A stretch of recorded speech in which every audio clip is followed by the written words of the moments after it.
அனைவருக்கும் அன்பு வணக்கம். நம்ம இன்னைக்கு பார்க்க போகிற டாபிக் என்ன அப்படின்னா, ஜெனரல் சயின்ஸில் ரொம்ப இன்ட்ரெஸ்டிங்கான ஒரு டாபிக். அதாவது விலங்குகள் மற்றும் மனிதர்களில் இருக்கக்கூடிய ஹார்மோன்களை பற்றி நம்ம பார்க்க போகிறோம். இந்த சாப்டர் எங்கே வரும் அப்படின்னு பார்த்தீங்கன்னா, 10th ஸ்டாண்டர்டில் பிளான்ட் அண்ட் அனிமல் ஹார்மோன், தாவரங்கள் மற்றும் விலங்கு ஹார்மோன் அப்படின்னு சொல்லிட்டு ஒரு சாப்டர் இருக்குது. அதில் தாவரங்களில் இருக்கக்கூடிய ஹார்மோனான ஆக்சின், சைட்டோகைனின், ஜிப்ரலின், அப்சிசிக் அமிலம், எத்திலின், இது எல்லாத்தையும் நம்ம ப்ரீவியஸ் வீடியோவில் நம்ம பார்த்துட்டோம். இன்றைக்கி விலங்குகள் மற்றும் மனிதர்களில் இருக்கக்கூடிய முக்கியமான ஹார்மோன்களை நம்ம பார்க்கலாம். சரிங்களா? இந்த டாபிக் எதில் கொடுத்துருப்பாங்கன்னா, ஹியூமன் எண்டோகிரைன் கிளாண்ட்ஸ், அதாவது நாளமில்லா சுரப்பி மண்டலம், மனிதர்களில் இருக்கக்கூடிய நாளமில்லா சுரப்பி மண்டலம்.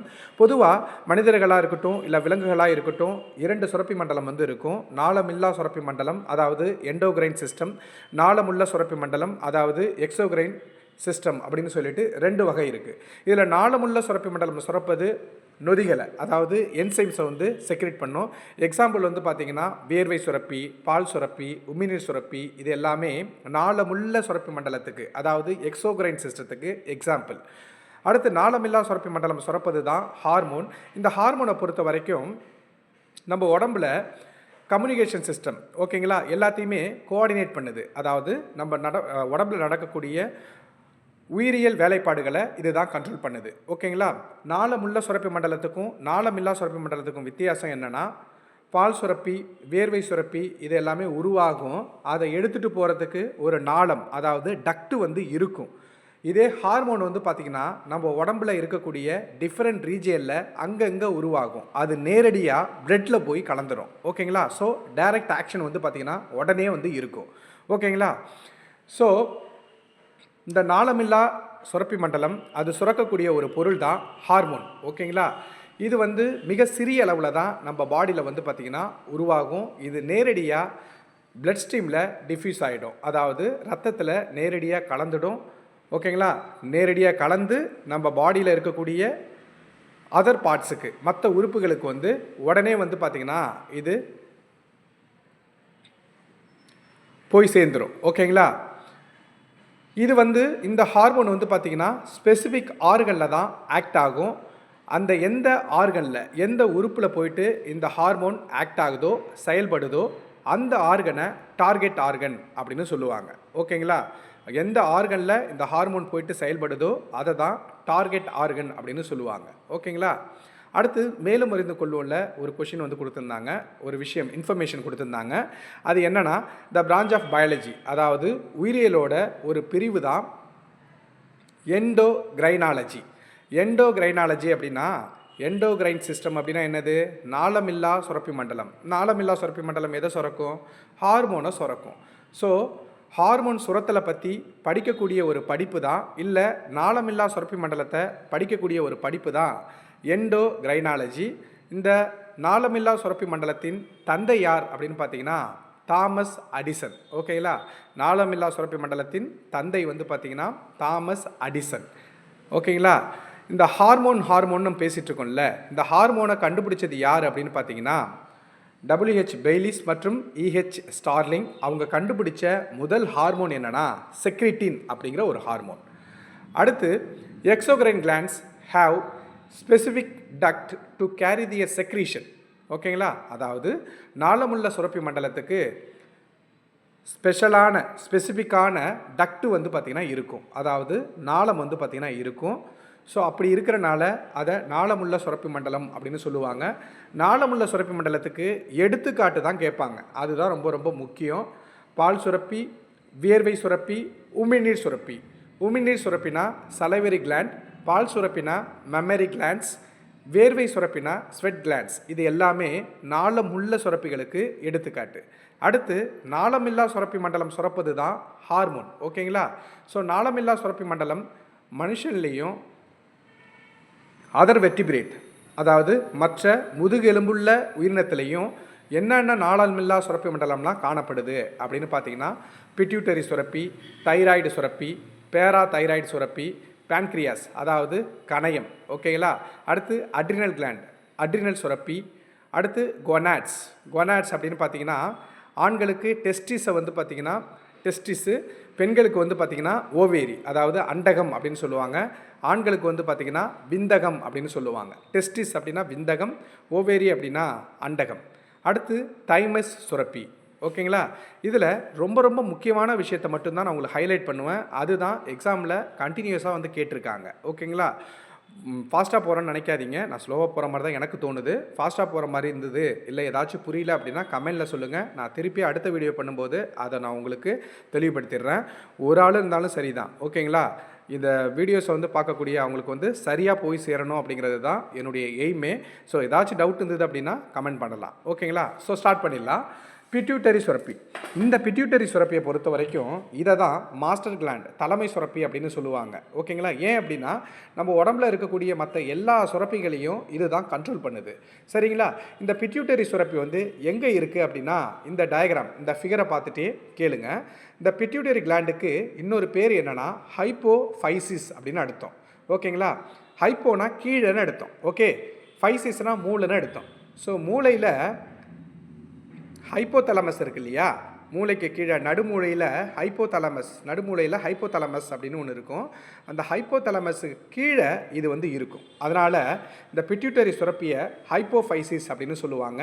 இது பார்க்குறதுக்கு எப்படி இருக்குன்னு பாருங்களேன். இந்த பாக்ஸ் போட்டு கொடுத்துருக்காங்க பாருங்கள். ஒரு பட்டாணி இது இருக்கு இல்லையா, பட்டாணி இருக்கு இல்லையா, அந்த ஷேப்பில் வந்து பார்த்திங்கன்னா ஒரு கம்பேக்ட் மாஸ் ஆஃப் செல்லால் ஆகிருக்கும். ஓகேங்களா? அதாவது குரூப் ஆஃப் செல்களால் ஆனது தான் இது.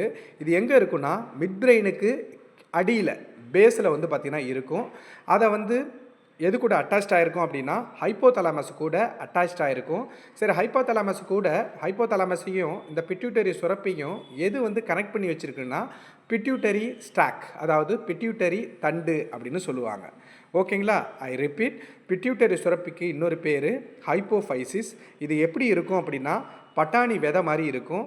இது வந்து பட்டாணி விதை மாதிரி இருக்கும். இது எங்கே இருக்குது அப்படின்னா மிட் பிரெயின் அடியில், அதாவது நடுமூளைக்கு அடியில் ஹைப்போதலாமஸ் கூட அட்டாச்ட் ஆகிருக்கும். ஓகேங்களா? நடுமூளைக்கு கீழே ஹைப்போதலாமஸ் கூட அட்டாச்ட் ஆகிருக்கும். அந்த ஹைப்போதலாமஸ் கூட அட்டாச்ட் ஆகிருக்குல்ல இந்த பிட்யூட்டரி சுரப்பி, எது அட்டாச் பண்ணி வச்சுருக்கு அப்படின்னா பிட்யூட்டரி ஸ்டாக், பிட்யூட்டரி தண்டு அப்படின்னு சொல்லுவாங்க. ஓகேங்களா? அது தெளிவாக அந்த டயக்ராம் வந்து பார்த்துங்க. ஓகே, அடுத்து வந்து பார்த்திங்கன்னா இந்த பிட்யூட்டரி சுரப்பிக்கு வந்து பார்த்திங்கன்னா 2 லோப்ஸ், அதாவது 2 கதுப்புகளால் ஆனது அப்படின்னு சொல்லுவாங்க. அந்த 2 கதுப்புமே பல்வேறு வேலைகளை செய்யும். ஓகேங்களா? டிஃப்ரெண்ட் ஃபங்க்ஷனை வந்து பார்த்திங்கன்னா செய்யும்.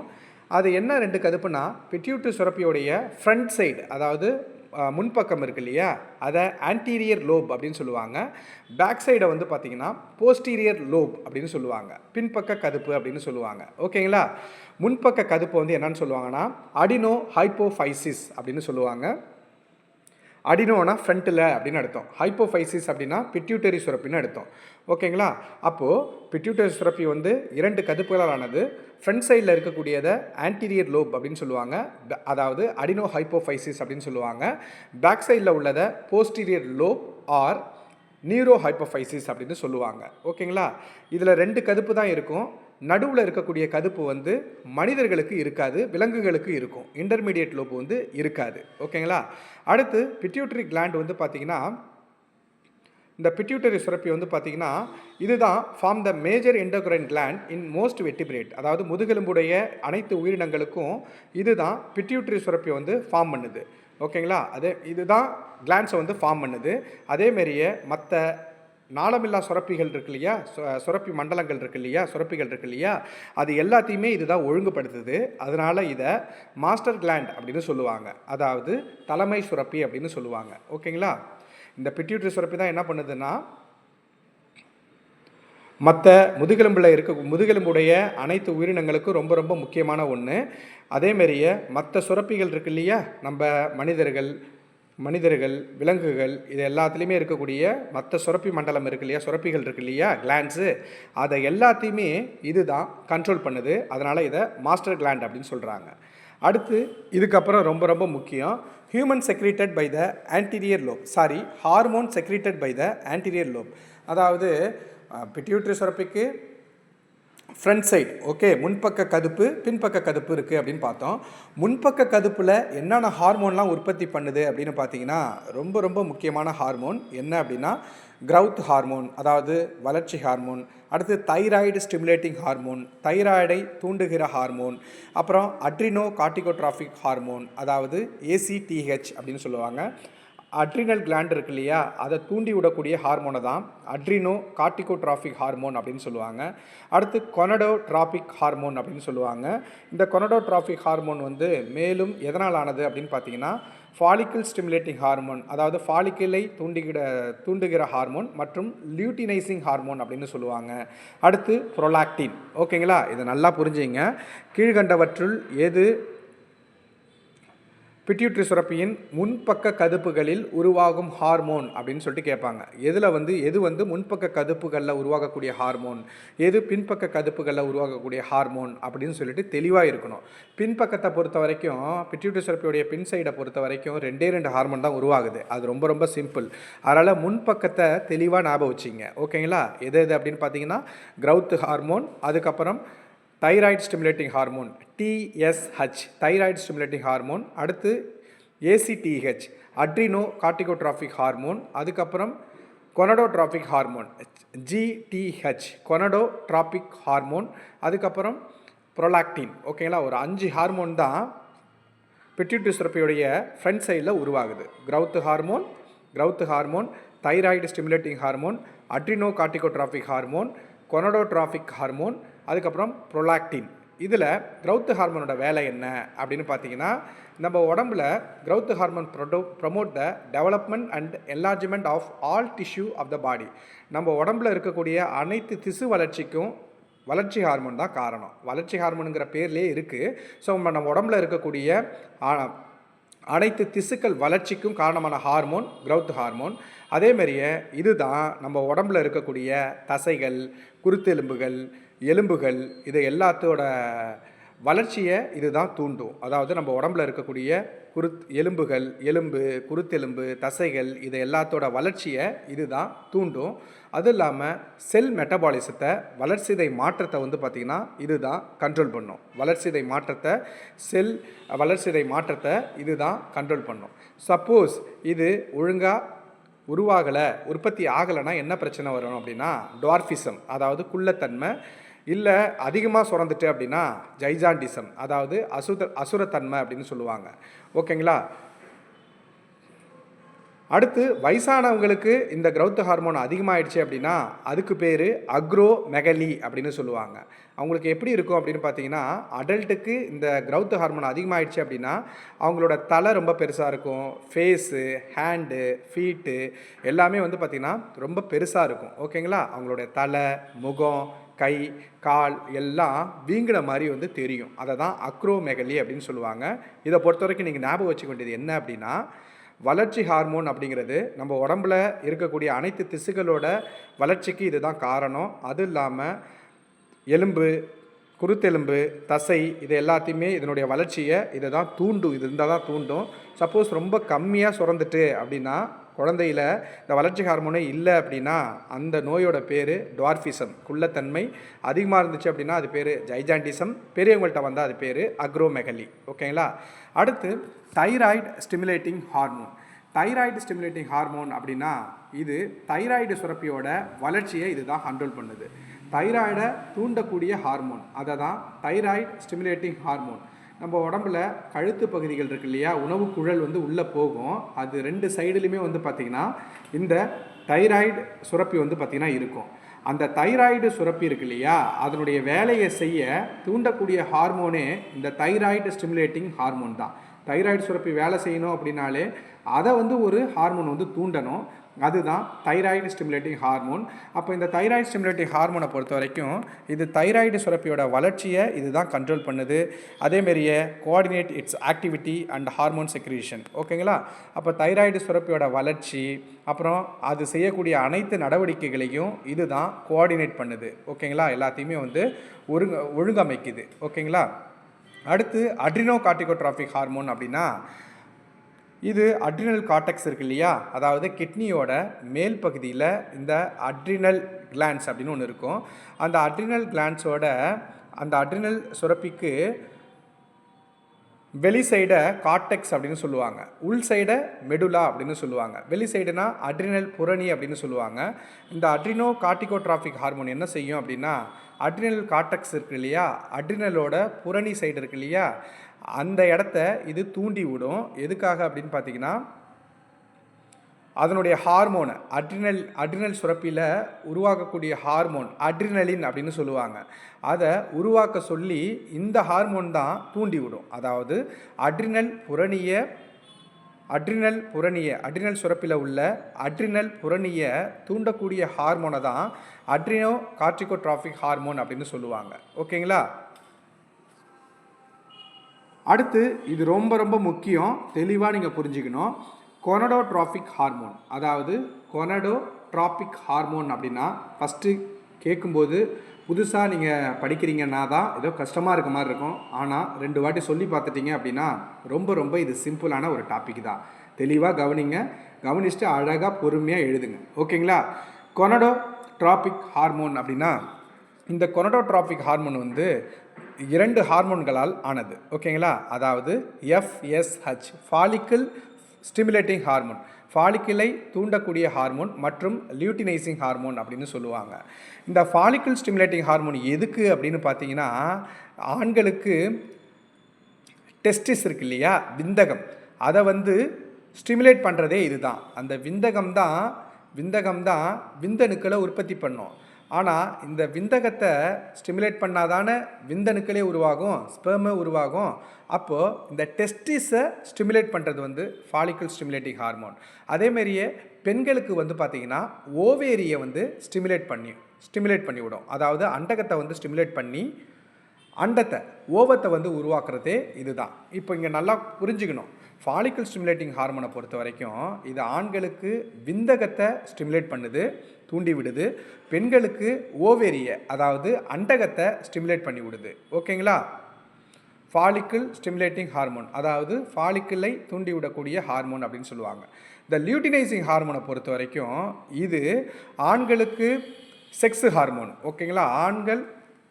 ஆண்களுக்கான செக்ஸ் ஹார்மோன் எது அப்படின்னு பார்த்தீங்கன்னா டெஸ்டோஸ்டிரான். அதேமாரி பெண்களுக்கு வந்து பார்த்திங்கன்னா ஈஸ்ட்ரோஜன் மற்றும் ப்ரொஜெஸ்டிரான். இந்த ஹார்மோனை தூண்டி விடக்கூடியதே இந்த லியூட்டினைசிங் ஹார்மோன் தான். ஓகேங்களா? இந்த லியூட்டினைசிங் ஹார்மோனை பொறுத்த வரைக்கும் மேல் செக்ஸ் ஹார்மோனை வந்து செக்ரீட் பண்ணுறதுக்கு காரணம், ஃபீமேலுக்கு வந்து பார்த்திங்கன்னா ஃபீமேல் செக்ஸ் ஹார்மோனை தூண்டி விடுறதுக்கு இதுதான் காரணம். ஓகேங்களா? ஓகே, அப்போ இன் ஷார்ட், ஃபாலிக்கிள் ஸ்டிமுலேட்டிங் ஹார்மோனை பொறுத்த வரைக்கும் டெஸ்டிஸ் விந்தகத்தையும் பெண்களுக்கு அண்டகத்தையும் ஸ்டிமுலேட் பண்ணுது. லியூட்டினைசிங் ஹார்மோனை பொறுத்த வரைக்கும் மேல் செக்ஸ் ஹார்மோன் அது வந்து உருவாகிறதுக்கு அதுதான் காரணம். எது? Luteinising hormone. ஓகேங்களா? ஃபீமேலுக்கு ஃபீமேல் செக்ஸ் ஹார்மோன், ஈஸ்ட்ரோஜன் மற்றும் ப்ரொஜெஸ்டிரான் உற்பத்திக்கு காரணமான ஹார்மோன் என்னென்னா லியூட்டினைசிங் ஹார்மோன். ஓகேங்களா? ஆண்களுக்கு வந்து பார்த்திங்கன்னா டெஸ்டோஸ்டிரான் உற்பத்திக்கும் இந்த லியூட்டினைசிங் ஹார்மோன் தான் காரணம். அடுத்து ப்ரொலாக்டின். இந்த ப்ரொலாக்டினை வந்து பார்த்திங்கன்னா லாக்டோஜெனிக் ஹார்மோன் அப்படின்னு கூட சொல்லுவாங்க. இதுதான் பால் சுரப்பியை தூண்டி விடும். ஓகேங்களா? பால் சுரப்பியில் பால் உற்பத்தி ஆகிறதுக்கு இதுதான் காரணமே. ப்ரொலாக்டின் அப்படிங்கிறது வந்து பார்த்திங்கன்னா it is a lactogenic hormone அப்படின்னு சொல்லுவாங்க. இந்த ஹார்மோன் தான் வந்து பார்த்திங்கன்னா மெமரி கிளாண்டு உற்பத்திக்கு வந்து பால் சுரப்பில் பால் உருவாகிறதுக்கு காரணமே இந்த ப்ரொலாக்டின் அப்படிங்கிற ஹார்மோன் தான். அடுத்து மோட்ருனோ மேலும் மருந்து கொள்வத்தில் ஒரு விஷயத்தை கொடுத்துருக்குறாங்க. என்னென்னா மெலட்டோனின் அப்படிங்கிற ஒரு முக்கியமான ஹார்மோன் வந்து இருக்குது. இதை காலத்தூதுவர்கள் அப்படின்னு இந்த ஹார்மோனை சொல்லுவாங்க. ஓகேங்களா? ஏன் அப்படின்னு பார்த்தீங்கன்னா இந்த மெலட்டோனின் அப்படிங்கிற ஹார்மோன் வந்து பீனியல் சுரப்பில் உருவாகும். இந்த ஹார்மோனை டைம் மெசஞ்சர், அதாவது காலத்தூதுவர்கள் அப்படின்னு சொல்லுவாங்க. இது என்ன பண்ணுன்னா it signals night time information through out the body. Night time வந்துடுச்சு அப்படின்னா, இப்போது நைட் டைம் வந்துடுச்சு, இரவு நேரம் வந்துட்டு அப்படிங்கிற இன்ஃபர்மேஷனை நம்ம பாடிக்கு இது தான் அனுப்பிவிடும். ஓகேங்களா? இப்போது exposure to light at night டைமில் ஒளி வந்து இதில் பட்டுச்சு அப்படின்னா, அதேமாதிரி ஷார்ட் வேவ்லேருந்து வந்து பட்டுச்சு அப்படின்னா இந்த மெலட்டோனின் ப்ரொடக்ஷன் வந்து பார்த்திங்கன்னா கம்மியாயிடும். கம்மியானுச்சு அப்படின்னு பார்த்தீங்கன்னா ஸ்லீப் டிஸ்டர்பன்ஸ் வந்து ஏற்படும். அப்போது இதுதான் நம்ம உடம்புல ஸ்லீப் அந்த இது இருக்கு இல்லையா, அந்த தூக்கம் அதை வந்து ரெகுலேட் பண்ணுறதே இந்த மெலட்டோனின் அப்படிங்கிற ஹார்மோன் தான். அடுத்து hormone secreted by the posterior lobe, அதாவது பிட்யூட்டரி சுரப்பியுடைய பேக் சைடில் இருக்கக்கூடிய ஹார்மோனை பார்க்க போகிறோம். இது ரெண்டு ஹார்மோன் தான் இருக்குது. வேசோப்ரெசின் இல்லை ஆக்சிடோசின், 2 ஹார்மோனை வந்து உற்பத்தி பண்ணுது. வேசோப்ரெசினுக்கு இன்னொரு பேர் என்னென்னா anti diuretic hormone, anti diuretic hormone அப்படின்னு சொல்லுவாங்க. இன்னொன்று வந்து ஆக்சிடோசின் அப்படின்னு சொல்லுவாங்க. வேசோப்ரெசின் வந்து எதுக்கு யூஸ் ஆகுது அப்படின்னு பார்த்தீங்கன்னா, நம்ம கிட்னியில் வாட்டர் ரீஅப்சார்ப்ஷன், அதாவது தண்ணி வந்து மீண்டும் உறிஞ்சப்படுது இல்லையா, அதுக்கு ரொம்ப ரொம்ப முக்கியமே இந்த வேசோப்ரெசின் அப்படிங்கிற ஹார்மோன் தான். ஓகேங்களா? ஸோ தண்ணி கிட்னிக்கு போன தண்ணி வந்து பார்த்திங்கன்னா மீண்டும் உறிஞ்சப்படுறதுனால யூரின் வழியாக அந்த நீர் இழப்பு ஏற்படுது இல்லையா, அது வந்து தவிர்க்கப்படுது. ஓகே, சப்போஸ் இது வந்து ஒழுங்காக செக்ரீட் ஆகலை அப்படின்னு பார்த்தீங்கன்னா, அந்த தண்ணி இருக்கு இல்லையா, கிட்னியில் இருக்கக்கூடிய தண்ணி வந்து பார்த்திங்கன்னா அதிக அளவு வந்து யூரின் வழியாக வெளியில் போயிடும். அதை பாலியூரியா அப்படின்னு சொல்லுவாங்க. இப்படி யூரின் வழியாக அதிகப்படியான நீர் வந்து வெளியேறுனுச்சுன்னா இந்த நோயை டயபெட்டிஸ் இன்ஸ்பீட்டஸ் அப்படின்னு சொல்லுவாங்க. ஓகேங்களா? அப்போது எதனால் இது ஆன்டி டயூரெட்டிக் ஹார்மோன் அப்படின்னு சொல்கிறாங்கன்னா, இந்த ஆன்டி டயூரெட்டிக் ஹார்மோன் வந்து ரொம்ப கம்மியாயிடுச்சு அப்படின்னா அதிகப்படியான தண்ணி வந்து பார்த்திங்கன்னா யூரின் வழியாக வெளியில் போயிடும். ஸோ அதனால் இதை ஆன்டி டயூரெட்டிக் ஹார்மோன் அப்படின்னு சொல்கிறாங்க. அடுத்து ஆக்சிடோசின், இது வந்து குழந்தை பிறக்கிறதுக்கும் அதேமாதிரியே பால் சுரப்பி இருக்கு இல்லையா, குழந்தை பிறந்ததுக்கப்புறம் பால் உற்பத்தி ஆகிறதுக்கும் காரணமான ஹார்மோன் வந்து ஆக்சிடோசின் அப்படிங்கிற ஹார்மோன். இது ரொம்ப ரொம்ப முக்கியம் பெண்களுக்கு. குழந்தை பிறக்கும்போது கான்டாக்ட் பண்ணி ரிலாக்ஸ் பண்ணுறதே இது தான். ஓகேங்களா? நன்றி, வணக்கம். ஏதாவது டவுட் இருந்ததுன்னா கமெண்ட் பண்ணுங்கள்.